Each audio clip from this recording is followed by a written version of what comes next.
Welcome to the Deep Dive. Today we're going to be tackling something that I think we can all relate to. Stress. Yeah. But we're not just talking about everyday anxieties. We're going deeper. We're looking at how stress actually works inside your body.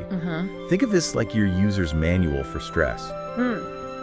What happens, why it matters, and what you can actually do about it. Absolutely. And to do that, we're diving into some pretty fascinating scientific articles and research. Yeah. We even have a comprehensive literature review that breaks down the science. Wow. In a way that I think anyone can grasp. It's really captivating because we often think of stress as purely mental. Like it's all in our heads. Right. But it's actually a full body phenomenon. Totally. And I think we all know what stress feels like, right? That racing heart, the tension, The overwhelm. Yeah. But what's actually going on at a scientific level when we feel that way? Well, stress is essentially your body's response to any demand at all, internal or external. So it could be like a work deadline or, Could be a work deadline, a family argument. Right. Even just, those pesky negative thoughts that we all have, that kind of spiral. It's basically your system kicking into gear to handle whatever's thrown at it. So that means it's not always a bad thing, right? Like a little pressure can sometimes help us focus, right? Absolutely. A little bit of stress can be a good thing. Yeah. In fact, the National Scientific Council on the Developing Child breaks down stress into 3 types: Well, interesting. positive, tolerable, and toxic. Okay. I like where this is going. So positive stress is that brief, manageable challenge that helps us learn and grow. Okay. Like, think of the excitement before a big presentation. Right. It's your body giving you that extra edge, I like that. Yeah. a shot of energy to rise to the occasion. Totally. I get that. So that's positive stress. Okay, cool. But what about the other types? Okay, so tolerable stress is more intense. Okay. It's like coping with a serious illness or a loss, something bigger, but it's generally short-lived, and with the right support, we can bounce back. Okay. Now, toxic stress is the real troublemaker. Oh, boy. This is prolonged, intense stress without adequate support.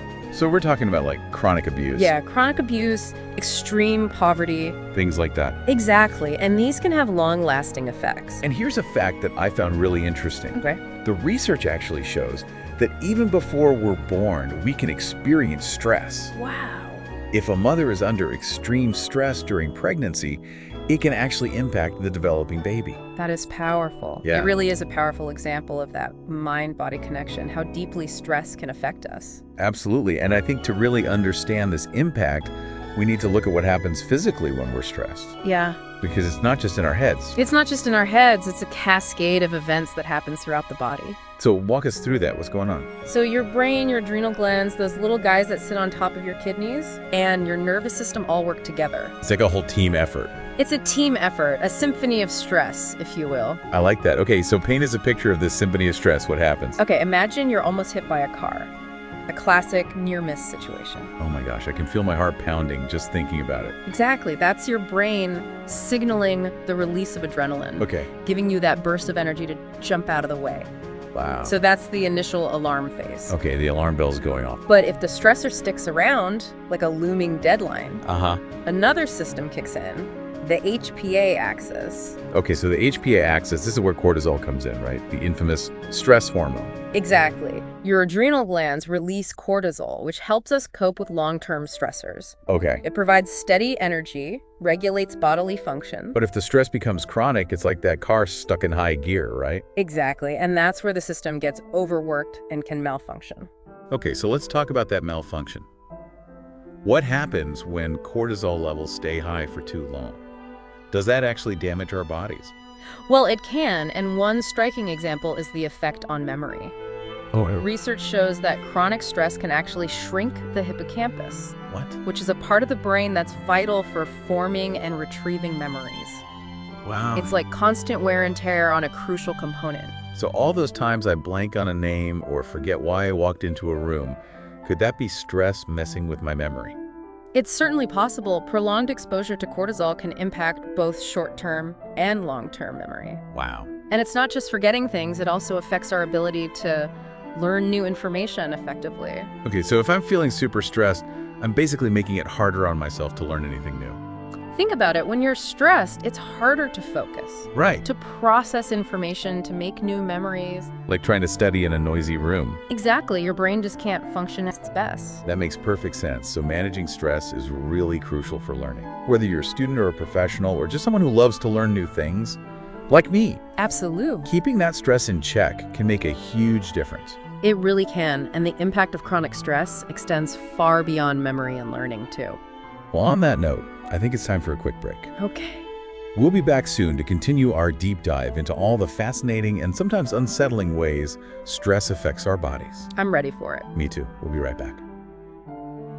Welcome back to our deep dive into stress and its effects on the body. I'm ready to dive back in. Before the break, we were discussing how stress can actually weaken the immune system. Right, and make you more susceptible to illness. Exactly. It's really amazing how something that feels largely emotional can have such a tangible impact on our physical health. Totally. It really shows how interconnected everything is. It does. And speaking of interconnected systems, we can't overlook the impact of stress on the cardiovascular system. Oh, that's a big one. Our heart and blood vessels. Exactly. So is stress really a risk factor for heart problems?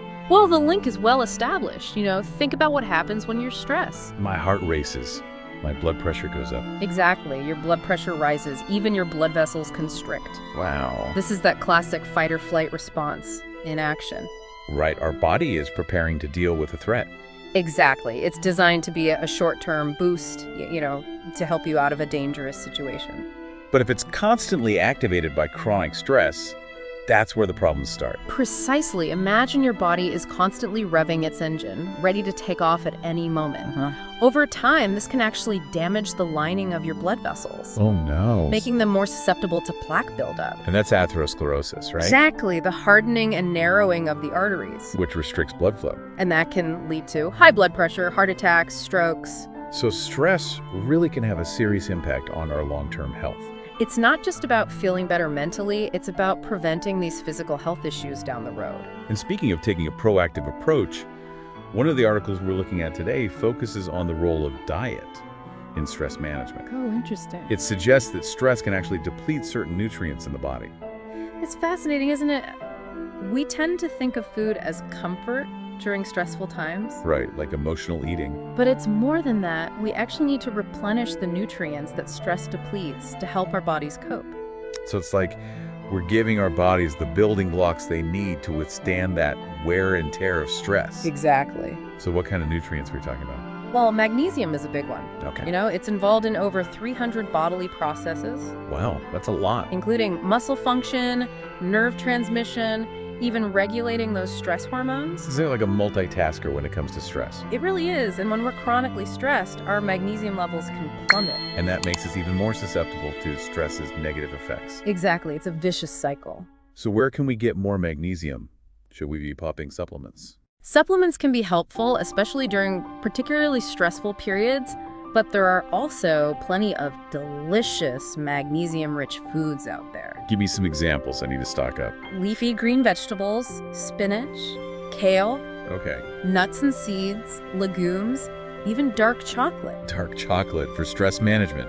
I'm listening. Right, it's about making healthy choices enjoyable, and diet is just one part of the equation. Right, there are so many lifestyle factors that can help us manage stress more effectively. Exactly, like exercise. Yeah, we've talked about exercise before, but I'm really interested in the techniques that target that mind-body connection. Oh, me too. Things like yoga and meditation. Those are fantastic tools for calming the nervous system and reducing the harmful effects of stress. Let's start with yoga. I know it combines physical postures, breathing exercises, and meditation, but how does that specifically help with stress management? Well, yoga tackles both the physical and mental symptoms of stress. Okay. The physical postures, they help release tension that's built up in your muscles. It's almost like wringing out a sponge. Exactly. And then the deep breathing techniques, those help calm the nervous system and quiet those anxious thoughts. So it's like a reset button for your mind and body.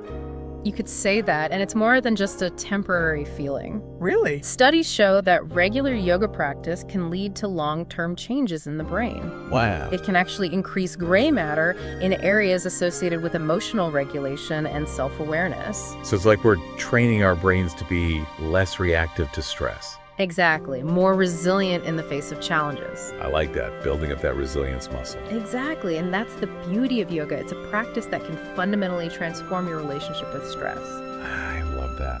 What about meditation? Where does that fit in for you? Yeah, I've tried it, but I'm not sure I'm doing it right. Well, meditation, especially mindfulness meditation, works similarly to yoga Okay. by calming the nervous system and quieting the mind. So is it about like emptying your mind completely? Not necessarily. It's more about paying attention to the present moment without judgment, noticing your thoughts and feelings without getting swept away by them. That's the part I struggle with. My mind tends to race a mile a minute.